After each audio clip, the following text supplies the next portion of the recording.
Tocchiamo ora sempre l'argomento delle cerniere. Perché? Perché anche se vi ho fatto vedere come si fa a cambiare il cursore ad una cerniera, era un tipo diverso, ovvero c'era altro modo per poterlo aggiustare. Questo invece non ha l'opportunità di uscire come abbiamo fatto nel video precedente. Allora, come facciamo? Allora, innanzitutto lo dobbiamo rompere, perché cerchiamo di non scucire qua e nemmeno di farlo uscire da qua. Una volta che l'abbiamo fatto uscire da qua, rompiamo completamente la cerniera. Ok, lo allarghiamo qua in questo modo, cercando di non rovinare i puntini. Perfetto, è uscito. Ne guardiamo più o meno la grandezza che aveva questo in origine. Stringiamo così, zac zac zac.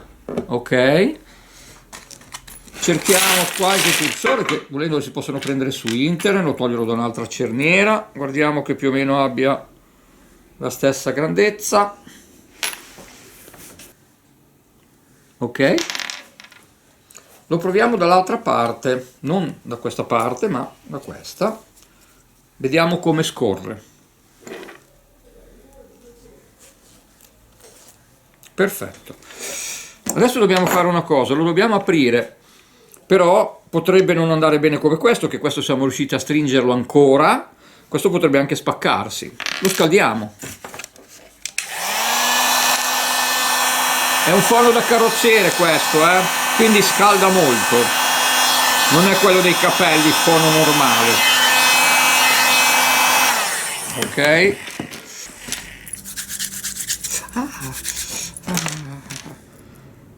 Più caldo, più riuscite a scaldarlo e meglio è. Ok, così dovrebbe essere sufficiente.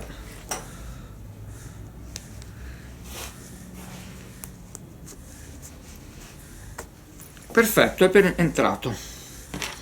Adesso stringiamo. Vedete, deve solo arrivare vicino alla letta e basta, niente di più. Ok, adesso lo proviamo.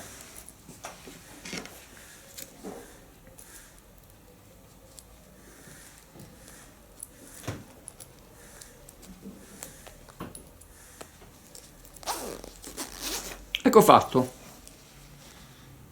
Visto? Funziona perfettamente. Ecco, una cosa molto importante che dovete ricordarvi: ci sono due tipi di cursori in questo caso. Ve lo voglio mostrare subito la differenza. Ecco, avvicino un attimo la telecamera. Ok, allora vedete questo com'è? Questo non va bene perché non ha il blocco interno, ovvero c'è una mollettina all'interno. Guardate invece questo, vedete che c'è una mollettina, adesso non si vede tanto, però c'è una mollettina che quando il cursore è in cima impedisce poi di scendere, questa mollettina lo blocca. E quindi questa è una differenza importante, altrimenti poi andate a montare un cursore che, che continua a scendere e quindi la cerniera si apre. Buon lavoro e buona giornata a tutti.